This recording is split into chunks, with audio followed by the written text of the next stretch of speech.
பவதாரணி மறைவுக்கு நடிகர் வடிவேலு கண்ணீர் மல்க இரங்கல் தெரிவித்த ஆடியோ வெளியிட்டுள்ளார்.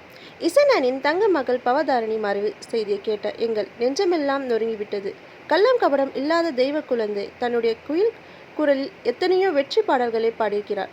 அவரது மறைவுக்கு உலக தமிழர்கள் அனைவரும் நொறுங்கியிருப்பார்கள் என கண்ணீர் ததும்ப தெரிவித்துள்ளார். அப்பதான் ஷூட்டிங் முடிச்சுட்டு வந்தேன். நான் மாரிஷன் படத்துல வந்து 2 to 10 வரைக்கும் காய்ச்சிட்டு போச்சு. அப்புறம் வந்தேன். நான் வந்ததுக்கு மேலே அந்த ஒரு நியூஸ் கேள்விப்பட்டேன். அருமை அண்ணன் இசைஞானி அவருடைய தங்க மக அவருடைய செல்ல பிள்ளை பவதாரணி வந்து இன்னைக்கு காலமான செய்தி கேட்டு ஒண்ணுமே எங்க குடும்பத்தார்கள் எல்லாருமே ஒண்ணு புரியல. எங்களுக்கு 47 வயசுல அந்த பொண்ணு இந்த தெய்வ குழந்தை இப்படி ஏதோ புற்றுநோயால் அந்த ஏதோ கல்லீரல் அந்த நோயினால் அது பாதிக்கப்பட்டு அது இறந்த செய்தி எங்க நெஞ்சமெல்லாம் நொறுங்கிடுச்சு. எங்களுக்கு சாதாரண குழந்தை அது. அவருடைய குரல் வந்து ஒரு பெரிய ஒரு குயிலுடைய குரல் அது. இந்த வயசுல இவர் அழகா எத்தனையோ பாடல்கள் வெற்றி பாடலாம் பாடின ஒரு குழந்தை.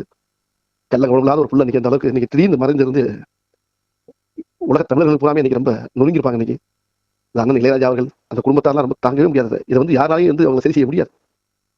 அதை விட ஒரு பெரிய ஒரு ஆச்சரியம் அன்னைக்கு ஒரு தைப்பூசம் அன்னைக்கு இந்த தைப்பூசத்து அன்னைக்கு அந்த முருகப்பெருமான் அறுவடை வீடு முருகப்பெருமானுடைய காலடியில் போய் தான் அந்த அம்மா இழைப்பாருவாங்கன்னு நினைக்கிறேன். நான் இந்த தாய் பவதாரணி தங்க மக எங்க அண்ணன் இளையராஜாவுடைய அந்த அன்பு மகள் ஆன்மா சாந்தி அடையணும். அந்த குடும்பத்தாருக்கு எல்லாருக்கும் என்னுடைய இரங்கலை தெரிவிச்சுக்கிறேன். தமிழக மக்கள் சார்பாக இந்த நடிகர் வடிவேலு நொறுங்கி இதயத்தோட நான் ரொம்ப ரொம்ப ரொம்ப ரொம்ப அந்த ஆன்மா சாந்தி அடையணும். என்னுடைய குலதெய்வ ஐயனாரு, என்னுடைய குலதெய்வ கருப்புசாமி, எல்லா தெய்வத்தையும் என்னுடைய சிவபெருமானும் எல்லாரையும் நான் வேண்டிக்கிறேன். இந்த அம்மாவுடைய ஆன்மா சாந்தி இந்த அம்மா இறைவன் காலடியில் போய் இழைப்பாரணும். இதுக்கு மேலே என்னால் பேச முடியல. ரொம்ப கஷ்டமா இருக்கு.